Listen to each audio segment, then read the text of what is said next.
Assalamualaikum sedulur. Semoga sampeyan semua selalu diberi utek sing waras, balu ngaakas, melaku negiras, tur ora kurangan beras. Dalam konten kali ini, kita akan melihat dan menyaksikan bersama 12 poin dari Kiai Imad yang menunjukkan tentang kedustaan ilmiah yang dilakukan oleh Hasan As-Saqqaf dalam menjawab Murad Syukri. Kedustaan pertama. Hasan As-Saqqaf mengatakan bahwa Ibnu Inabah memiliki kitab lain berjudul Bahrul Ansab. Di sana ia menyebut nasab Abdurrahman As-Saqqaf sampai Ali bin Abi Thalib. Kiai Imad menjawab, tidak ada nama Abdurrahman As-Saqqaf disebut dalam Bahrul Ansab atau Umdatut Talibil Kubra, karya Ibnu Inabah. Kalau ada, mana bukti materialnya? Mana kitabnya? Halaman berapa? Dicetak dari manuskrip mana? Manuskripnya ditulis tahun berapa? Siapa yang menyalinnya? Selama ini manuskrip itu disimpan di perpustakaan mana? Tidak ada. Semua itu kedustaan semata. Kedustaan kedua. Hasan As-Saqqaf mengatakan bahwa Ibnu Inabah mengarang satu kitab khusus yang menerangkan nasab Baklawi, bernama Risalah fi Usuli Syajarati Sadat Ba'alawi, sebagaimana disebut dalam kitab Al-A'lam karya Az-Zirikli. Kiai Imad menjawab, Ibnu Inabah tidak mempunyai kitab yang membahas khusus keluarga Baklawi. Kitab Ibnu Inabah dalam nasab itu, selain kitab Umdatut Talib, adalah kitab Umdatut Talibil Kubra, kitab Umdatut Talibil Wusta, kitab Al-Fususul Fakhriyah, kitab At-Tuhfatul Jamaliyah, dan Tuhfatul Talib.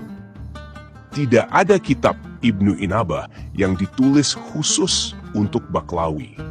Lalu bagaimana tentang Az-Zirikli yang telah menyebut di dalam kitabnya Al-A'lam tahun 1976 Masehi bahwa Ibnu Inabah mengarang kitab khusus untuk Baklawi?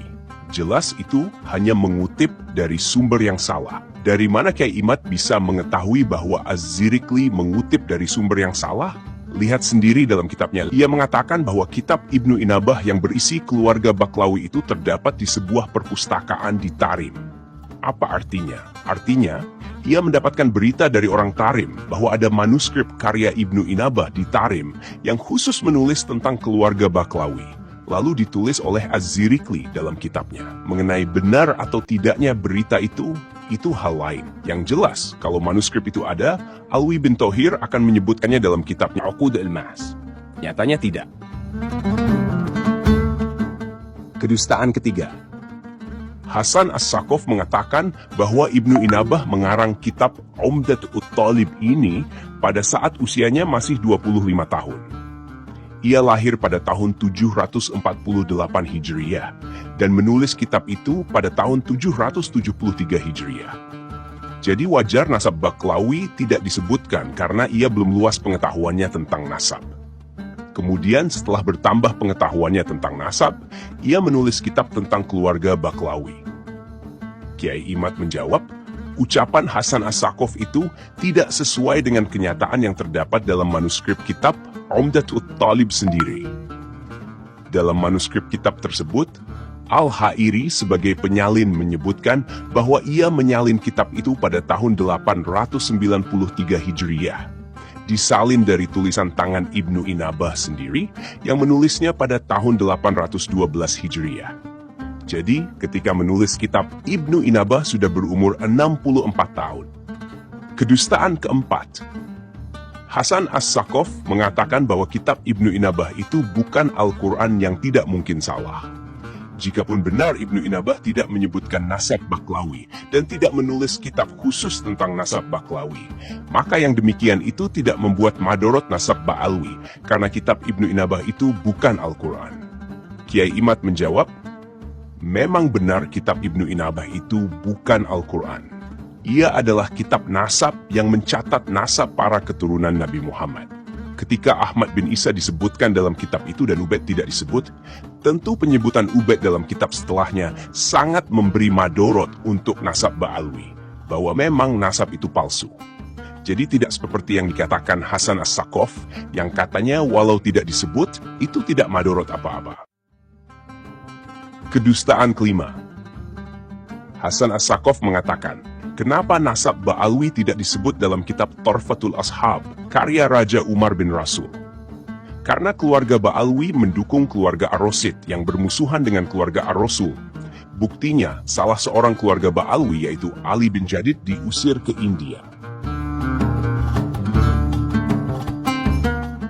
Kiai Imad menjawab, Ali bin Jadid bukan keluarga Abdurrahman As-Segaf atau Faqih Muqaddam.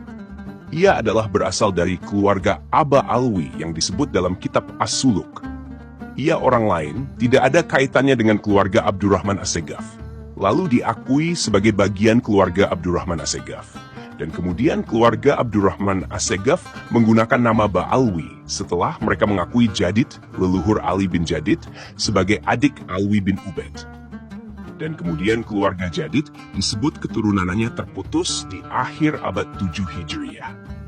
Jika masih ngaku-ngaku Jadid sebagai adik Alwi atau kakaknya, mana kitab yang semasa dengan As-Suluk atau yang sebelumnya yang menjelaskan dengan qati bahwa Jadid dan Alwi adalah bersaudara?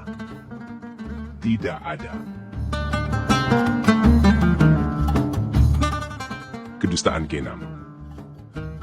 Hasan As-Saqaf mengatakan nama Bashri bin Abdullah bin Ahmad bin Isa telah disebutkan dalam kitab Al-Ataya Saniyah dan kitab Nuzhatul Uyun. Keduanya karya Abbas bin Ali bin Rasul. Kiai Imad menjawab, Bashri bukan keluarga Abdurrahman As-Segaf. Tidak ada satu kitab pun dari sebelum As-Suluk yang menjelaskan itu. Bashri bukan saudara Alwi, bukan pula saudara Jadid. Kalau punya dalil, mana dalilnya? Ia hanya tokoh yang diaku-aku saja sebagai keluarga Ba'alwi. Kedustaan ke-7. Untuk menjawab klaim bahwa nasab Ba'alwi tidak disebut dalam literatur ulama sebelum abad ke-9 Hijriyah, Hasan As-Saqaf menyebut bahwa ulama-ulama abad ke-5 telah menyebutkannya. Di antaranya bahwa Ahmad bin Isa sudah disebut dalam kitab Tarikhu Baghdad abad ke-5 Hijriyah, karya Al-Khatib Al-Baghdadi. Kiai Imad menjawab, nama Ahmad bin Isa tidak ada masalah. Ia telah terbukti disebut dalam kitab Tahdhibul Ansab, karya Al-Ubaidili. Tetapi nama Ubaid yang konon disebut sebagai anak Ahmad, itulah yang tidak terbukti. Nama Ubaid sama sekali tidak ada yang menyebut di abad 4 sampai 9 Hijriyah. Terlepas dari itu, apa yang disebut Hasan As-Saqaf bahwa nama Ahmad bin Isa disebut dalam kitab Tarikhu Baghdad itu salah orang. Yang dimaksud dalam kitab tersebut bukan Ahmad bin Isa bin Muhammad Al-Nakib, tetapi Ahmad bin Isa bin Zaid. Sebagaimana Kiai Imad telah teliti dalam buku Membongkar Skandal Ilmiah Nasab dan Sejarah Ba'alwi. Kedustaan ke-8. Hasan As-Saqaf pula mengatakan bahwa nasab Ba'alwi telah disebut dalam kitab Tahdhibul Ansab, karya Al-Ubaidili. Kiai Imad menjawab bahwa klaim tersebut dusta. Yang disebut dalam kitab Tahdhibul Ansab adalah Ahmad bin Isa dan putranya Muhammad, sedangkan Ubaid tidak disebut dalam kitab tersebut. Hasan As-Saqaf juga menyebutkan bahwa nasab Ba'alwi telah disebut dalam kitab Al-Majdiyu, karya Al-Umari. Kiai Imad menjawab, klaim itu juga dusta. Kitab Al-Majdiyu tidak menyebut Ubaid sebagai anak Ahmad. Kedustaan ke-9. Hasan As-Saqaf juga menyebutkan bahwa nasab Baklawi telah disebut dalam kitab Tabaqatu Fuqaha'il Yaman, karya Ibnu Samurah. Kiai Imad menjawab, klaim itu juga dusta. Kitab Tabaqatu Fuqaha'il Yaman sama sekali tidak menyebutkan satupun ulama dari keluarga Baklawi, termasuk Muhammad Sohib Mirbat yang katanya ulama besar. Jika memang Muhammad Sohib Mirbat atau kakeknya, yaitu Ali Kholi Qosam, keduanya benar-benar ulama besar, seharusnya mereka disebut oleh kitab Ibnu Samurah tersebut karena hidup pada masa yang sama. Tapi, kenapa tidak disebut? Karena memang sosoknya fiktif. Jangankan sebagai ulama, sebagai sosok historis saja tidak terbukti. Kedustaan ke-10. Hasan As-Saqaf juga menyebut bahwa nasab Baklawi telah disebut oleh kitab Ghunya'ut Talib dan Bahrul Ansab fi Malil Sibtain min al-Alqab. Keduanya karya Al-Azwarqani. Kiai Imad menjawab, klaim itu juga tidak terbukti. Mana kitab Ghunya karya Al-Azwarqani itu? Mana juga kitabnya yang bernama Bahrul Ansab? Di mana manuskripnya? Di perpustakaan apa disimpan? Siapa yang menyalin? Tahun berapa disalin? Tidak ada. Yang manuskripnya jelas ada adalah kitab Al-Azwarqani yang bernama Al-Fakhri. Manuskrip itu terdapat di perpustakaan Maktabah Masjidul Azamil Amma nomor 1846. Penyalinnya jelas, yaitu Al-Hasan Al-Ajlani. Tahun penyalinannya juga jelas disebut, yaitu bulan Sya'ban tahun 862 Hijriah. Dan di kitab itu tidak ada nama Ubaid disebut sebagai anak Ahmad bin Isa. Kedustaan ke-11. Hasan As-Saqaf mengatakan bahwa nasab Baklawi telah disebut dalam kitab As-Silsilatul Muhaddab wal Manhalul Ahla, karya Muhammad bin Abu Bakar bin Umar bin Muhammad Abbad. Kiai Imad menjawab, tidak ada di dalam kitab tersebut yang menyebut nasab Baklawi.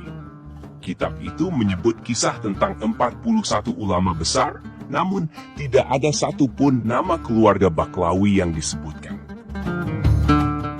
Kedustaan ke-12. Hasan As-Saqaf mengatakan bahwa nasab Baklawi telah disebut dalam kitab Sihhatul Akhbar karya Muhammad Sirajuddin Al-Makhzumi Al-Iraqi. Kiai Imad menjawab, tidak ada kitab itu menyebut nasab Baklawi. Kitab tersebut menyebut bahwa Isa bin Muhammad mempunyai anak bernama Al-Abah yang mempunyai keturunan di Baghdad. Dan disebut pula dengan ibarat ala ma yuqalu, atau katanya bahwa ia punya keturunan di Yaman. Hanya disebut Yaman, tidak disebut Baklawi. Itu pun hanya katanya yang menunjukkan sangat lemahnya informasi itu. Menurut Kiai Imad, informasi itu terkait keluarga Jadid yang disebut dalam kitab As-Suluk, namun nampaknya Muhammad Sirajuddin tidak meyakini berita As-Suluk itu. Sebagai penutup, dapat disampaikan bahwa polemik mengenai keabsahan nasab Ba'alwi dan kejujuran dalam penyampaiannya bukanlah hal yang sepele. Jawaban Hasan As-Saqaf terhadap Syekh Murad Syukri yang diduga penuh dengan ketidakjujuran mengundang pertanyaan yang mendalam. Mengapa ada upaya untuk mencantumkan nasab Ba'alwi dalam kitab-kitab klasik jika memang tidak ada dasarnya? Apakah hal ini sedemikian penting hingga harus ditempuh dengan cara yang tidak sesuai dengan kenyataan? Dan ketika kita menyebut kebohongan sebagai kebohongan, apakah itu sebuah keberanian ataukah sebuah keharusan dalam menjaga kebenaran sejarah? Pertanyaan-pertanyaan ini mengingatkan kita semua akan pentingnya kejujuran dan integritas dalam penyampaian informasi, khususnya dalam hal yang menyangkut sejarah dan tradisi yang sangat dihormati. Semoga kita semua dapat mengambil pelajaran dari polemik ini dan tetap berpegang teguh pada kebenaran dalam setiap langkah kita.